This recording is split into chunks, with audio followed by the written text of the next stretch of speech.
నమస్తే ఫ్రెండ్స్, నేను మీ Shravani Harsha. Welcome back to our channel. ఇవాళ మన కథ అందిన ద్రాక్ష. కథని చివరి వరకు వినండి. నచ్చితే కనుక ఖచ్చితంగా తప్పకుండా ఒక్క లైక్ చేయండి. ఈ కథ పైన మీ విలువైన స్పందనని కామెంట్ రూపంలో మాకు తెలియజేయండి. కొత్తవారు ఎవరైనా చూస్తున్నట్లయితే మన ఛానల్ని సబ్స్క్రైబ్ చేసుకోండి. సినిమా ఎలా ఉంది? సాయంత్రం 6:30కి హుషారుగా ఈల వేసుకుంటూ ఇల్లు చేరిన మొగుణ్ణి ఉక్రోషంగా అడిగింది ప్రభావతి. గతుక్కుమన్నాడు భాస్కర్. నిమిషంలో ముఖంలో భావం మార్చేసి, సినిమానా? ఏ సినిమా అంటూ అమాయకం నటించాడు. చాలించండి నటన. ప్రభావతి తీక్షణంగా ఏదో అనేలోగానే రాహుల్ పరిగెత్తుకొచ్చాడు. డాడీ, డాడీ, మమ్మీ నేను నిన్నే పెళ్ళాడతా సినిమాకెళ్ళాం. మరేం నాగార్జున పండు పండు అంటూ ఆ ఆంటీని భలే ఏడిపించాడు. సినిమాని ఏకరో పెడుతూ ఉన్నాడు సంబరంగా రాహుల్. ప్రభావతి తమని చూసిందన్నది అర్థమై కలవరపడ్డాడు. నన్ను తీసుకెళ్లకుండా మీరిద్దరూ వెళ్ళిపోయారా? బొంగమూతి పెట్టాడు వాతావరణాన్ని తేలికపరచడానికి. పాపం మీకెక్కడ తీరికలండి మాతో రావడానికి. తీరుకున్నా కోరికుండదు.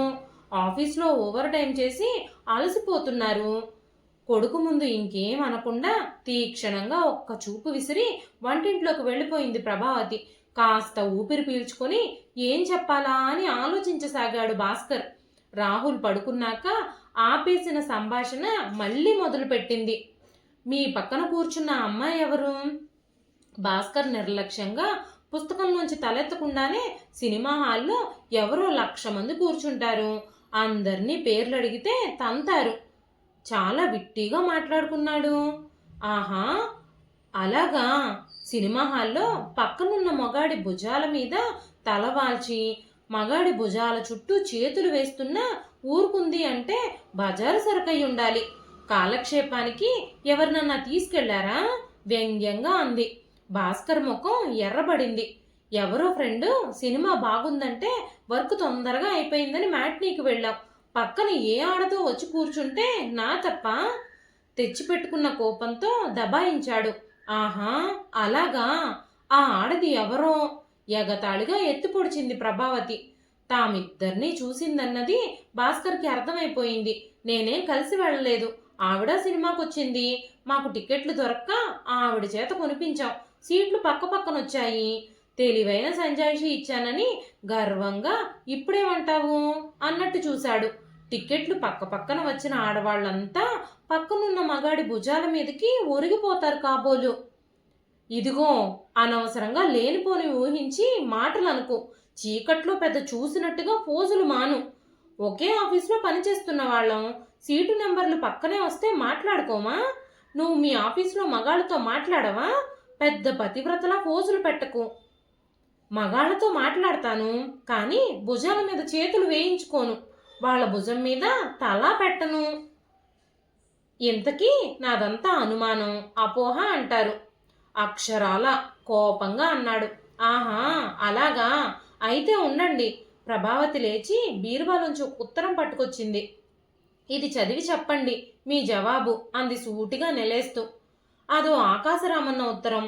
మీ భర్త గత 2-3 నెలలుగా తన ఆఫీసులో పనిచేసే అమ్మాయి రంజనాతో సినిమాలు, షికార్లు, హోటళ్ళు తిరుగుతున్నారు. కళ్ళు తెరవండి. మీ సంసారం కాపాడుకోండి. మీ ఆయన చేసే ఓవర్ టైము ఆఫీసులో కాదు, రంజన వాళ్ళ ఇంట్లో. ఇట్లు మీ శ్రేయోభిలాషి. ఎవరో ఆకాశరామన్న 1 నెల రోజుల క్రితం రాసిన ఉత్తరం అది. భాస్కర్ మొహం నల్లబడి ఎవరు రాశారు? తన ఆఫీసులో ఎవరో అయ్యుంటారు. మరి ఉత్తరం 1 నెల రోజుల క్రితం వచ్చినా ప్రభావతి అడగలేదే. ఇంతే కాదు, 10 రోజుల క్రితం ఓ ఫోన్ కూడా వచ్చింది నా బ్యాంకుకి. మీ వారు ఆ రంజన ఫలానా హోటల్లో ఫలానా రూమ్లో ఉన్నారు. మీకు కనుక అనుమానం అయితే స్వయంగా వచ్చి చూసి రెడ్ హ్యాండెడ్గా పట్టుకోండి అని ఎవరో మగాళ్ళు ఫోన్ చేసి చెప్పారు. ఏదో ఆకాశరామన్న ఉత్తరం. ఎవరో అసూయతో రాసుంటారు. నిజాలు తెలుసుకోకుండా మిమ్మల్ని అడగడం ఎందుకు అని కొన్నాళ్లుగా మిమ్మల్ని కనిపెడుతున్నాను. ఆ రోజు ఫోన్ వచ్చాక నేను బయలుదేరి వెళ్ళేసరికి మీ ఇద్దరూ వెళ్ళిపోయారు. ఈరోజు స్వయంగా నా కళ్ళారా చూశాను. ఇంకా ఇదంతా అబద్ధమనే అంటారా? ప్రభావతి సూటిగా అంది. భాస్కర్ కలవరపడిపోయాడు. ఏం జవాబు చెప్పాలో తెలియక తడబడ్డాడు. ఏం మాట్లాడరు? ప్రభావతి రెట్టించింది. ఎవరో పని పాట లేని ఆకాశరామన్నలు ఉత్తరాలు ఫోన్లు చేస్తే జవాబులు చెప్పాల్సిన అవసరం నాకు లేదు బింకంగా అన్నాడు. సరే, అది వదిలేసి ఇవాళ స్వయంగా నేను చూసిన దానికి మీ సంజాయిషి ఏమిటో అది చెప్పండి తీక్షణంగా అడిగింది. భార్య అలా నిలేసేసరికి మగోహం దెబ్బతిని పౌరుషం పొడుచుకొచ్చింది. కోర్టులో ముద్దాయిని నిలబెట్టి అడిగినట్టు ఏమిటలా దబాయిస్తున్నావు? నాకు తెలియదని చెప్పాను కదా, నమ్మాలంటే నమ్ము, లేకపోతే మానుకో. నీ చెత్త ప్రశ్నలకి జవాబు చెప్పాల్సిన అవసరం నాకు లేదు. అవసరం అయిన దానికంటే గట్టిగా కోపంగా దబాయించాడు. మగాణ్ణి 1,00,000 పనులుంటాయి, 1,00,000 మందితో మాట్లాడతాను, అన్నీ నీకు చెప్పుకోవాల్సిన అవసరం నాకు లేదు పొగరుగా అన్నాడు. ఆహా, అలాగైతే నేను ఉద్యోగం చేస్తున్నాను, నాకు 1,00,000 మందితో పనులుంటాయి. అవసరమైతే నాకు నచ్చిన వాడితో సరదాగా ఏ సినిమాకో హోటల్కో వెళతాను. మీరు కూడా చూసి చూడనట్టుగా ఊరుకుంటారా? నేలేసి అడిగింది. ఏమో, నీ ఆఫీస్లో నువ్వేం చేస్తున్నావో, ఎవరితో మాట్లాడుతున్నావో, ఎవరితో తిరుగుతున్నావో నేను చూశానా? పట్టుబడే వరకు అందరూ పతివ్రతలే హేళనగా అన్నాడు. ఈ దెబ్బ తన మీదకి తిరిగితే నోరు మూసుకుంటుందని బాణం వదిలాడు. అవును, నేను అదే అంటున్నాను. నేను అలా పట్టుబడిన నాడు మీరు సంజాయిషి అడిగితే తప్పకుండా ఇచ్చుకుంటాను. ఇప్పుడు మీరు పట్టుపడ్డారు కనుక సంజాయిషి ఇవ్వండి. ప్రభావతి అతని బాణాన్ని తిప్పుకొట్టింది. సంజాయిషి ఇవ్వాల్సిన అవసరం నాకేం లేదు. నీ ఇష్టం వచ్చినట్టు అనుకో, నాకేమీ లెక్కలేదు. పెద్ద బయలుదేరింది సంజాయిషీలు అడిగేందుకు. పళ్ళు కొరికాడు. సంజాయిషి ఇవ్వాల్సిన అవసరం ఖచ్చితంగా ఉంది. ఎందుకంటే నేను మీ భార్యని కనుక. పెళ్లి అంటే ఒకరికొకరు నీతి నియమాలకి కట్టుబడి ఉంటున్నామన్న ప్రమాణం కనుక. ఇద్దరిలో ఎవరన్నా నీతి ప్రవర్తిస్తే అడిగే హక్కు రెండో వాళ్ళకు ఉంటుంది. ఖచ్చితంగా ఒక్కొక్క మాట ఒత్తి పలికింది ప్రభావతి. ఇదేదో ఆషామాషి కాకుండా ప్రభావతి చాలా సీరియస్గా మాట్లాడుతున్నదన్నది భాస్కర్కి అర్థమైంది. తను కాస్త జాగ్రత్త పడి ఉండాల్సింది. ఇలా దొరికిపోయి దీని ముందు దోషిగా నిలబడాల్సి వచ్చిన తన నిర్లక్ష్యాన్ని తిట్టుకున్నాడు భాస్కర్. భార్య ముందు తగ్గిపోవటం నామోషిగా అనిపించింది. జవాబేమీ తట్టక దబాయింపుకు దిగాడు. అంత హక్కున్న దానివి ఆ ఉత్తరం వచ్చినప్పుడే ఎందుకు అడగలేదు? ఇన్నాళ్ళు ఎందుకు ఊరుకున్నావు? ఇంకా కోపంగా దబాయించాడు. ప్రభావతి ఆ కోపానికి బెదరనట్టు చాలా తాపీగా అడిగేదాన్నే. నిజానిజాలు స్వయంగా చూడాలని ఆగాను. అంతేకాక అడిగాక మీరు దోషి అని నిర్ణయం అయితే నేనేం చేయాలో ఆలోచించుకోవాలి కదా. అడిగాక అవునని తేలితే ఏడ్చి సాధించి నా కర్మింతే అని సరిపెట్టుకోవడానికి నేనేం పాతకాలం ఆడదాన్ని కాదు కదా. అన్ని వైపులా ఆలోచించి నిర్ణయం తీసుకోవడానికి ఆ మాత్రం టైము నాకు కూడా కావాలి కదా. ప్రభావతి ఒక్కొక్క మాట నొక్కి నొక్కి చాలా శాంతంగా అంది. భాస్కర్ ప్రభావతి ఇంత దూరం ఆలోచించి ఇలా మాట్లాడుతున్నదన్నది ఊహించుకోకపోవడంతో తెల్లబోయాడు. చూడండి, ఆకాశరామన్న ఉత్తరాలు ఫోన్లు రాకముందు నుంచే మీలో మార్పులు కనిపెట్టలేనంత అమాయకురాలనేం కాదు. ఓ 35 ఏళ్ల మగాడు, వయసులో ఉన్నవాడు కట్టుకున్న భార్యని 4 నెలల నుంచి వేలేసి తాకలేదంటే శారీరక ఇబ్బందన్నా ఉండాలి, మానసికంగా దూరమైనా ఉండాలి. అంతవరకు రోజంతా ధూమ్ధాములు చేసిన ఆ 10 నిమిషాలు ప్రేమ. ఇప్పుడేమో రోజంతా ప్రేమ, ఆ 10 నిమిషాలు ఎక్కడ భార్యతో గడపాలో అని ఆ టైంకి ధూమ్ధాములు. ఇదంతా కనిపెట్టలేని అమాయకురాల్ని కాను, చదువులేని మొద్దుని కాను. ఏమైనా ఎఫైర్లుంటేనే మగాడు గిల్టీగా ఫీల్ అవుతూ భార్య మీద ఇది వరకటి కంటే ప్రేమ కురిపిస్తాడు, అదే నటిస్తాడు. మీ పరధ్యానం అలంకరణలో మార్పు అన్నీ గుర్తించలేదనుకోకండి, కానీ ఇది అంటే విడిపోయేంత తేలిక బంధం కాదు. పైగా మనకు పిల్లాడున్నాడు గనక నిజం పూర్తిగా తెలిసే వరకు సహించి ఊరుకున్నాను. ఇప్పుడింకా సహించవా? ఏం చేద్దామని? ఇంట్లోంచి వెళ్ళిపోతానంటావా? లోపల బెదురుతూనే తగ్గిపోవడం ఇష్టం లేక బింకంగా అడిగాడు. వెళ్ళిపోవాల్సింది నేను కాదు, మీరు. ఇది బ్యాంకు వాళ్ళు నాకిచ్చిన ఇల్లు. భాస్కర్ అదిరిపోయాడు. ప్రభావతి ఇంత తెగేసి అంటుంది. ఇంత దూరం ఆలోచించి అప్పుడే నిర్ణయం తీసుకుంటుందని ఊహించని అతను షాక్ అయిపోయాడు. కాసేపు నోట మాట రాలేదు. తర్వాత మొహంలోకి నెత్తురు చిమ్మింది. అంటే నన్నే ఇంట్లోంచి పొమ్మనా? కోపంతో గొంతు వణికింది. ప్రభావతి సూటిగా అతని వంక చూసి అవును అన్నట్టు తలాడించింది. భాస్కర్కి దాంతో పౌరుషం పొడుచుకొచ్చేసింది. ఎంత పొగరు నీకు? ఉద్యోగం ఉందనా? ఎంత మిడిసిపాటు? సంపాదిస్తున్నాననా ఇంత అహంకారం? కట్టుకున్నవాణ్ణి ఇంట్లో నుంచి పొమ్మనే వరకు నువ్వు వచ్చాక నేనేమంత చెమటని కాదు. నిన్ను పట్టుకు వేలాడే కర్మ నాకేం లేదు. ఆడదానివి, నీకే అంత పొగరైతే నాకెంతుండాలి? ఓహో, పొగరులో కూడా ఆడదానికి తక్కువే ఉండాలన్నమాట. హేళనగా అంది. 4 డబ్బులు సంపాదిస్తున్నానని మిడిసి పడకు. మొగుళ్ళు లేకుండా ఉండడం ఏమిటో 4 రోజులుంటే తెలుస్తుంది. మీ ఆడాళ్ళు సంపాదన చూసుకుని ఎగురుతున్నారు. అందుకే ఆడదాన్ని ఇది వరకు చదువు సంధిలు లేకుండా మూలను కూర్చోబెట్టారు. అదే సరైంది. చచ్చినట్టు పడుండేవారు కసిగా అన్నాడు. అవును, అదే మీ బాధ. ఆడదానికి ఆర్థిక స్వాతంత్రం లేనన్నాళ్ళు మీ మగాళ్ళేం చేసినా చెల్లింది. తన్నినా నీవే గతి నాదా అని కాళ్ళు వదిలేది కాదు. ఉంచుకున్న దాన్ని తీసుకొచ్చి కాళ్ళు గడిగించినా సహించింది. పాపం ఆనాటి ఆడది. ఇప్పుడు ఆడది సంపాదించాలి గాని అలా పాతకాలం నాటి ఆడదానిలుగా పడుండాలి అంటే ఎలా కుదురుతుంది భాస్కర్ రావు గారు? హేళనగా అంది. భాస్కర్కి కోపం ముంచుకొచ్చినా అలా మాట్లాడుతున్న ప్రభావతిని ఏం చేయాలో అర్థం కాలేదు తనకి. సరే, నీకు మొగుడక్కర్లేదంటే ఇంత చిన్న విషయానికి కాపురం వదులుకోవడానికి నువ్వు సిద్ధపడితే ఇది చిన్న విషయమా? కట్టుకున్న పెళ్ళం సంపాదించి ఇల్లు వాకిలి చూసుకొని పిల్లల్ని కని వంశాన్ని వృద్ధి చేయడానికి సరసాలకి సరదాలకి ప్రియురాలన్నది చిన్న విషయంలా మీకు కనిపించిందేమో, కానీ ఇది పెద్ద అవమానం. నాకు, నా వ్యక్తిత్వానికి అవమానం. ఈ ఇల్లు నాది, ఈ సంసారం నాది అని ఆడది చాకిరీ చేస్తుంది. అలా లేనప్పుడు ఈ ఇంటి కోసం చాకిరీ చేసి సంపాదించి మీ చేతుల్లో పోయడం ఎందుకు? ఆ డబ్బుతో నేనే గౌరవంగా ఆత్మాభిమానం నిలుపుకుంటూ వేరేగా బ్రతకడం మంచిది అన్న నిర్ణయానికి వచ్చాను. భాస్కర్ బిత్తరపోయాడు. ఈ వ్యవహారం ఇంత దూరం వెళుతుందని ఊహించని అతను నిరత్తురుడయ్యాడు. ఇల్లు సంసారం భార్యని వదిలేసి హఠాత్తుగా ఎక్కడికి వెళ్ళాలి? అందరికీ తెలిస్తే పరువేం కాను? బంధువుల ముందు తలెలా ఎత్తుకోవడం? రేపు ఆఫీసులో అందరికీ తెలిస్తే ఎంత చులకన? అరక్షణంలో 1,00,000 ఆలోచనలు చుట్టుముట్టాయి.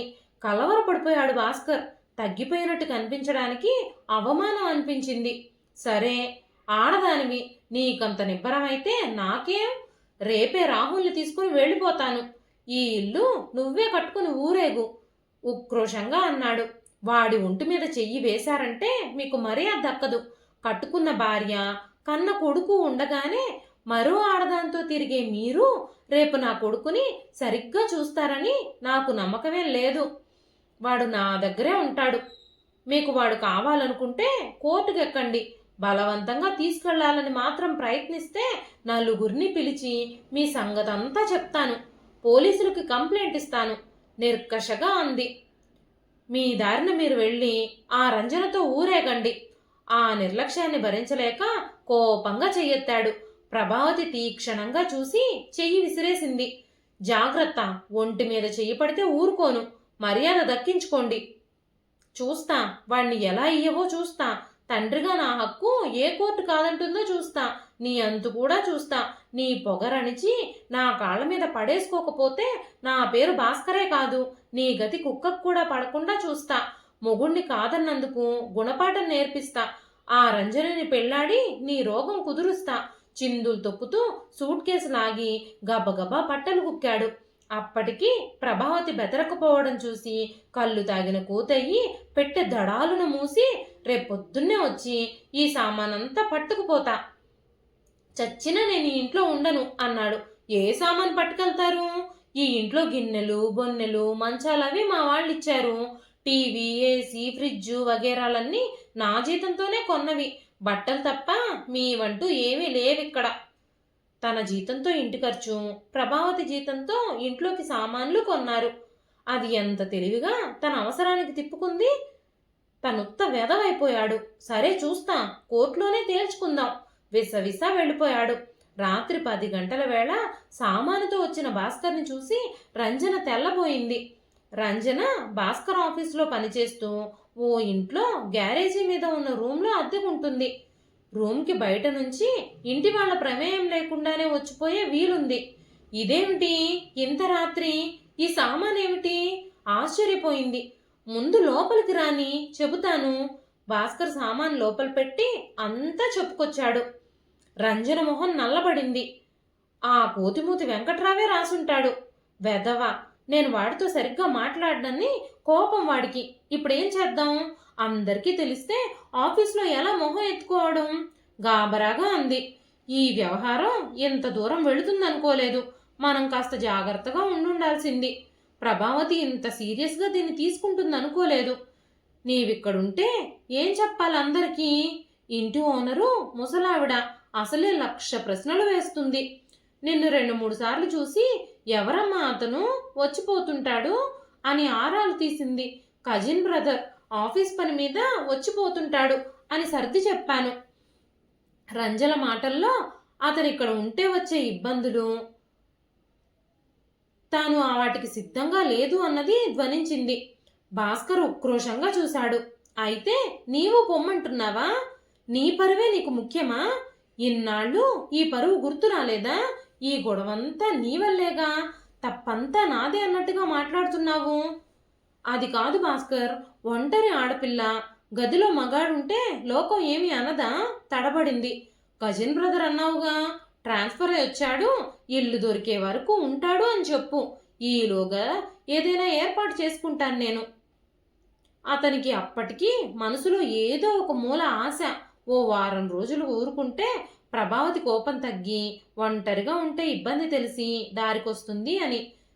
ఏదో తనెళ్ళి కాస్త సారీ చెప్పి ప్రసన్నురాల్ని చేసుకోవచ్చు అన్న నమ్మకం ఉంది.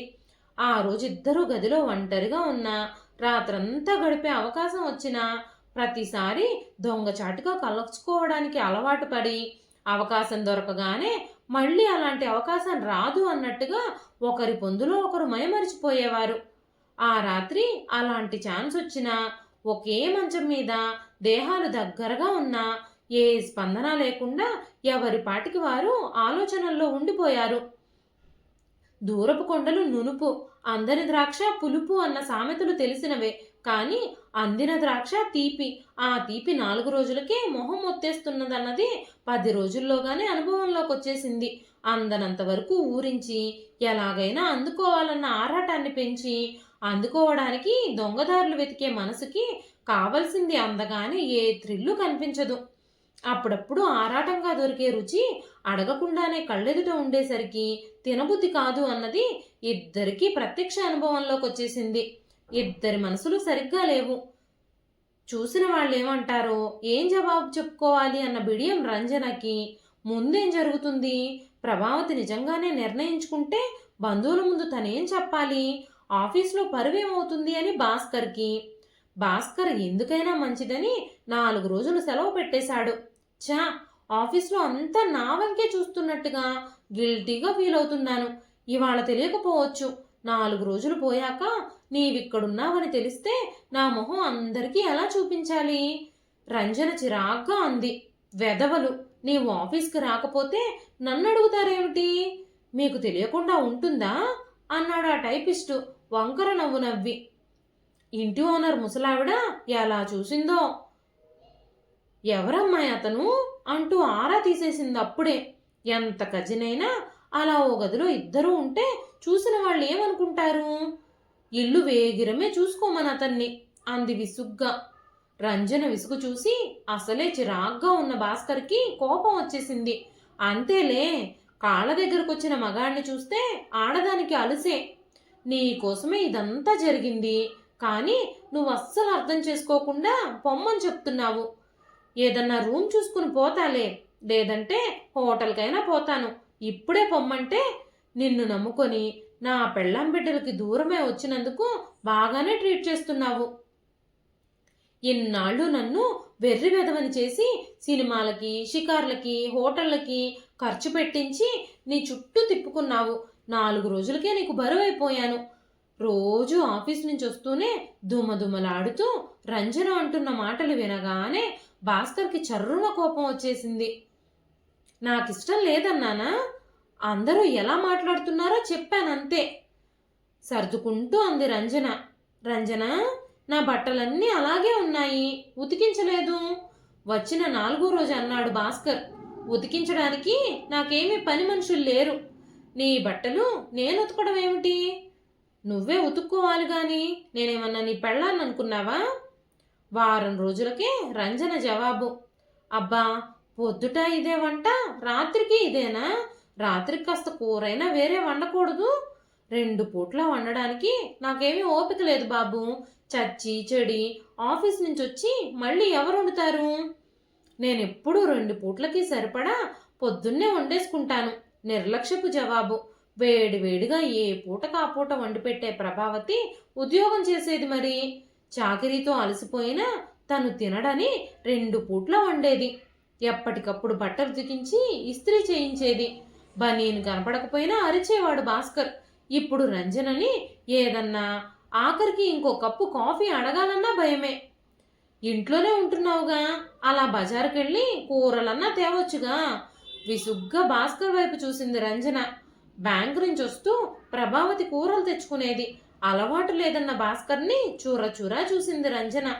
ఆఫీస్కి వచ్చేటప్పుడు పెళ్ళపెళ్ళలాడే గంజి ఇస్త్రీ చీరతో, ఫుల్ మేకప్, బాల్డ్ హెయిర్తో వచ్చేది రంజన. ఇంట్లో ఉన్నంతసేపు పాత నలిగిన నైట్ గౌన్తోనే ఉంటుంది. అది 2-3 రోజులకు గానే ఉతుక్కోదు. ఇంటికి రాగానే జుట్టుకు నూనెలు పట్టిస్తుంది. ముఖానికి క్రీములు పట్టించుకొని బద్ధకంగా పక్క మీద పుస్తకం చదువుతూ దొర్లుతూ ఉండే రంజనని చూసి రియాలిటీ ఎంత చేదు అనిపించింది భాస్కర్కి. మేకప్లు లేకపోయినా, పెద్ద అందం లేకపోయినా, నీట్గా ఒళ్ళు, బట్టలు, ఇల్లు ఉంచుకునే ప్రభావతితో పోల్చుకోకుండా ఉండలేకపోయాడు. అసలు రంగులు కలిసి ఉంటే గాని బయటపడవు. ఈ అందం కోసమా అంత రిస్క్ తీసుకొని వెంటబడి కాపురానికే చేటు తెచ్చుకున్నాడు తను. 15 రోజులకే ఒకరంటే ఒకరికి మొహం మొత్తేసింది. ఏంటలా అరుస్తున్నావు? నీ కట్టుకున్న పెళ్ళాన్ని అనుకుంటున్నావా? నీకు 3 పూట్ల వేడివేడిగా వండి మార్చడానికి నేను నీ పెళ్ళాన్నేం కాదు. పెట్టిందేదో తిను, లేదంటే వండుకో, తెగేసి అనేసింది రంజన. ఓ రోజు భాస్కర్ చల్లారిన భోజనం తినలేను అంటే, నీ పెళ్ళం వెళ్ళి ఆఫీస్లో చాటింపేసి వచ్చిందనుకుంటాను. ఆ సుశీల ఏమందో తెలుసా? తోటి ఆడదాని సంసారం కోల్చడం సంస్కారం అనిపించుకోదు. నీకు కావాలంటే పెళ్ళైన మగాడు తప్ప మరొకడు దొరకడా అని మొహం మీద ఉమ్మేసినట్టంటే తలదించుకున్నా. ఓ రోజు మా అమ్మగారు అల్టిమేటం ఇచ్చేసింది, ఇల్లు ఖాళీ చేయమని. ఇది సంసారుల కొంప, కజినట కజిను, మంచి పేరే పెట్టావు. మీరు కళ్ళు మూసుకుంటే లోకం మూసుకోవద్దు, మాకంతా తెలిసిందిలే అమ్మాయి. ఈ ఫస్ట్కి ఇల్లు ఖాళీ చేయి మరి. ఏడుపు మొహంతో అంది రంజన. ప్రభావతి ఆఫీసులో ఫ్రెండు సుశీల ఇంటావిడతో చెప్పేసిందనగానే ఇద్దరికిద్దరూ చెదిరిపోయారు. సెలవైపోయాక వెళ్ళిన భాస్కర్ని రూముకు పిలిచి చీవాట్లు పెట్టాడు బాసు. భాస్కర్ని తిరస్కారంగా చూస్తూ రంజనని ఏహ్యంగా చూశాడు. నాయన, బుద్ధి గడ్డి తిని నీ ప్రేమ కబుర్లకి లొంగి ఎఫైర్ నడిపాను. నన్ను వదిలిపెట్టింకా. నీ వల్ల అందరి ముందు దోషిలా నిలబడ్డాను. Please go away from here. Ranjana ఆఫీసులో జరిగిన అవమానంతో రెచ్చిపోయి నిష్కర్షగా అనేసింది. చచ్చా, ఏదో పై మెరుగులకి మోసపోయి మోజుపడ్డాను. మేడిపండువని తెలియక కట్టుకున్న ఇల్లాల్ని దగా చేసినందుకు నువ్వు నాకు బాగానే బుద్ధి చెప్పావు. ఏ విషయంలోనూ ప్రభావతి కాలి గోటికి కూడా సరిపోవు నువ్వు. భాస్కర్ అంతకంటే గట్టిగానే అరిచాడు. మరింకేం, వెళ్ళు నీ పతివ్రత పెళ్ళాం దగ్గరికి. ప్రతి మగాడు నీలాగే 4 రోజులు మోజు తీరిపోయాక పెళ్ళం పతివ్రతలాగే కనబడి పశ్చాత్తాపం వచ్చేస్తుంది. మీలాంటి పెళ్ళైన వాళ్ళ మాటలు నమ్మడం నా బుద్ధి తక్కువ. ఇంక నీతో మాటలేమిటి? Get out now. రంజన తిరస్కారంగా చూస్తూ అంది. పోక నీ కొంప పట్టుకొని ఇంకా వేళ్లాడతాననుకున్నావా? గబ్బగబ్బా బట్టలన్నీ సూట్ కేసులో కూరేశాడు. అదేం, అప్పుడే మోజు తీరిపోయిందా ఏమిటి? వెనక్కొచ్చేశారు. అయ్యో, కనీసం ఒక నెలన్నా కాలేదే. 20 రోజులకే ప్రేమంతా చిల్లు బాల్చీలో నీళ్లల్లా కారిపోయిందా? తలుపు తీసిన ప్రభావతి హేళనగా అంది, గుమ్మంలోనే నిలబడి. ప్రభా, ఫర్ గాడ్ సేక్, చచ్చిపోయిన పాముని ఇంకా ఇంకా చంపకు. బుద్ధొచ్చింది. దూరపు కొండల సామెత అర్థమైంది. ఏదో పై పై మెరుగులకి మోసపోయి చెలించి తప్పు చేశాను. ఒప్పుకుంటున్నాను. సారీ. క్షమాపణ చెప్తే గాని ప్రభావతి లోపలికి రానియనంది. అర్థమై అప్పటికే సగం చచ్చి ఆత్మాభిమానం చంపుకొని వచ్చిన భాస్కర్ తెగేదాకా ఇంకా లాగితే నష్టం తనకే అన్నది గ్రహించి రాజీ ధోరణిలో సారీ చెప్పేశాడు. ప్రభా, ముందు లోపలికి రాని, మనం మాట్లాడుకుందాం. సారీ చెప్పాను కదా. ప్రభావతి అతని వంక సూటిగా చూసింది. ఒక్క మాటకి జవాబు చెప్పండి. ఇదే పని నేను చేసి 1 నెల నా ఇష్టం వచ్చిన వాడితో ఉండి సారీ తప్పు చేశాను అంటే మీరేం జవాబు చెబుతారు? భాస్కర్ తలదించుకున్నాడు. చెప్పరు. జవాబు చెప్పరు. చెప్పలేరు. ఎందుకంటే అలా గీత దాటిన ఆడదాన్ని క్షమించే ప్రశ్న మీకుండదు. ఎందుకంటే అలా జరగదు. జరిగినా మీరు వెనక్కి తగ్గరు. తగ్గిపోవడానికి, అలాంటి భార్యని వెనక్కి తీసుకురావడానికి మీ పురుషహంకారం అడ్డొస్తుంది. అలా తప్పు చేసిన ఆడదానికి వెనక్కి రావడం అన్న ప్రశ్న ఉండదు. భాస్కర్ దోషిలా తల దించుకుని అన్నాడు. ప్రభా, నీవు చెప్పిందంతా నిజమే. అందుకే స్త్రీని క్షమయాధరిత్రి అన్నారు. మగాళ్ళు ఏ తప్పు చేసినా కన్న తల్లిలా క్షమించి ఔదార్యం చూపిస్తుంది. ఆ గుణం మాకు లేదు. అవును, యుగాలుగా సహనశీలులు, క్షమయాధరిత్రులు లాంటి బిరుదులిచ్చి సీతలు, అనసూయలతో అడుగడుగునా పోలుస్తూ మగాడేం చేసినా ఆడది క్షమించడాలు, పాఠాలు, నీతిబోధలు చేస్తూ మగాళ్ళకి ధైర్యం కల్పించారు. పెళ్ళం ఏం చేస్తుంది? 4 రోజులు ఏడుస్తుంది. మహా అయితే పుట్టింటికి పోతుంది. మొగుడిని సంసారాన్ని మాత్రం వదులుకోదు. ఎన్ని వెధవ పనులు చేసినా క్షమించు అనగానే కరిగిపోయి మొగుడిని కౌగులిలోకి తీసుకుంటుందన్న ధైర్యం ఉండబట్టే మీ మగాళ్ళిలా ఆడుతున్నారు. కానీ ఆ రోజులు పోయాయి. ఈనాటి ఆడది భర్త లేకపోయినా, కాపురం లేకపోయినా స్వశక్తితో తన కాళ్ళ మీద నిలబడగలదు. పిల్లల్ని పెంచుకోగలదు. లోకంలో ఒంటరిగా బ్రతికే స్థైర్యం ఆమెకి ఆర్థిక స్వాతంత్రం ఇచ్చింది అన్న విషయం మర్చిపోకండి. నాకిప్పుడు మీ అవసరం లేదు. బాబును పెంచుకోగలను. మొగుడు లేకపోయినా నాకే దిగులు లేదు. చూడండి, మగాడికి ఆడది ఇంటి చాకరీ చెయ్యాలి. బయట ఉద్యోగాలు చేసి సంపాదించి తెచ్చి చేతిలో పొయ్యాలి. ఇంట్లో కమ్మగా వేడిగా వండి పెట్టాలి. ఇంట బయట చచ్చి చెడి చాకిరీలు చేసి అలసిపోయినా సరే భర్తగారి ఇంటికి వచ్చేసరికి తెల్ల చీర మల్లెపూలతో ముస్తాబై కంటికి ఆనందం కలిగించాలి. సేనేషు రంబవ్వాలి. బాగుంది. మరి ఆడదానికి భర్త అలాగే ఉండాలని అనిపించదా? ప్రియురాలనేసరికి 2 సార్లు గడ్డాలు గీస్తారు.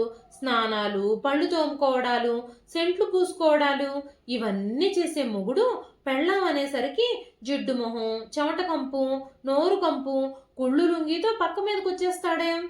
చూడండి, ఏ ఆడది రోజంతా సింగారించుకుని కూర్చోలేదు.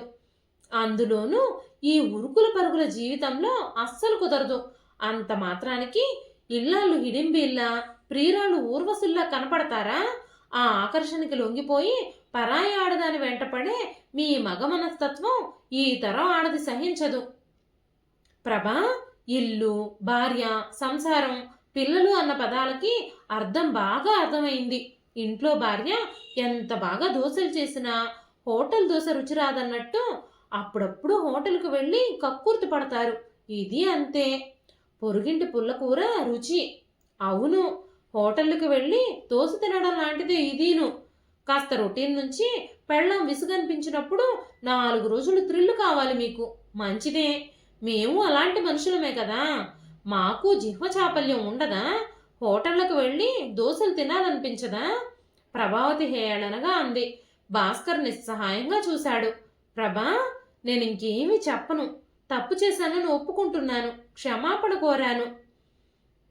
డాడీ, బయట నుంచి ఆడుకుని వచ్చిన రాహుల్ సంబరంగా తండ్రిని చూసి అరుస్తూ చంకెక్కాడు. ఆ క్షణంలో రాహుల్ తనని కాపాడే ఆపద్బాంధవుల్లా కనిపించాడు భాస్కర్కి. కొడుకుని ఎత్తుకొని ముద్దులు పెట్టుకున్నాడు. కొడుకు కోసమైనా ప్రభావతి క్షమించకపోదన్న ధైర్యం వచ్చింది. ఎక్కడికెళ్ళావు డాడీ? మమ్మీ నువ్వు ఊరికెళ్ళావని చెప్పింది. ఇన్నాళ్ళు ఎందుకెళ్ళావు? పో, నీతో కట్టిఫ్. రాహుల్ తండ్రికి ముద్దులు గునిశాడు. ఏం చెయ్యను రాహుల్, మీ మమ్మీ ఇంట్లోంచి పొమ్మంటోంది. సారీ చెప్పినా రానియడం లేదు చూడు. కొడుకే రక్షించే దారి అన్నట్టు అన్నాడు. అవునా మమ్మీ? పోనీలే పాపం, సారీ చెప్పారుగా, ఇంకెప్పుడు వెళ్ళరులే. రాని మమ్మీ.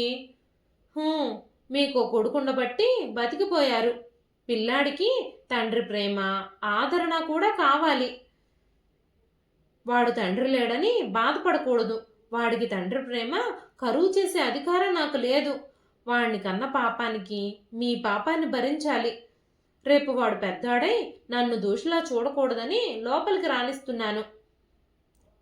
బెదిరింపు అనుకోకుండా ముందే ఒక విషయం స్పష్టం చేస్తున్నాను. ఈ ఇంట్లో ఈ రోజు నుంచి మీ స్థానం నా భర్తగా కాదు, రాహుల్ తండ్రిగా మాత్రమే అన్నది మీరు అంగీకరిస్తేనే లోపలికి రండి. కుక్క ముట్టిన కూడు నేను తినను. ప్రభావతి ఖచ్చితంగా అని గుమ్మంలోంచి తొలగి లోపలికి వెళ్ళింది. ఆ మాత్రం చాలు అన్నట్టు భాస్కర్ గబగబా లోపలికి అడుగుపెట్టాడు. ప్రభావతి కోపం ఎన్నాళ్ళుంటుంది? 4 రోజులు పోతే సర్దుకుంటుంది అన్నది అతని నమ్మకం, అతని ధైర్యం కూడా. కానీ ప్రభావతి ఈనాటి స్త్రీ, చదువు, ఆర్థిక స్వాతంత్రం, వ్యక్తిత్వం ఉన్న స్త్రీ అన్నది భాస్కర్కి తర్వాతగానే అర్థం కావచ్చు. ఇదండి ఈ రోజు కథ. కథ పేరు అందిన ద్రాక్ష. రచించిన వారు డి కామేశ్వరి గారు. ఈ కథ మీకు ఎలా అనిపించింది? కథ నచ్చితే ఒక్క లైక్ చేయండి. ఈ కథ పైన మీ విలువైన స్పందనని కామెంట్ రూపంలో మాకు తెలియజేయండి. మరెన్నో ఇలాంటి ఇంట్రెస్టింగ్ కథల కోసం మన ఛానల్ని సబ్స్క్రైబ్ చేసుకోండి. ఇంత మంచి కథని మనకు అందించిన కామేశ్వరి గారికి మనస్ఫూర్తిగా మనందరి తరపు నుంచి హృదయపూర్వకంగా కృతజ్ఞతలు తెలియజేస్తున్నానండి. మరొక మంచి కథతో రేపు మళ్ళీ కలుస్తాను. అంతవరకు సెలవు. ఉంటానండి.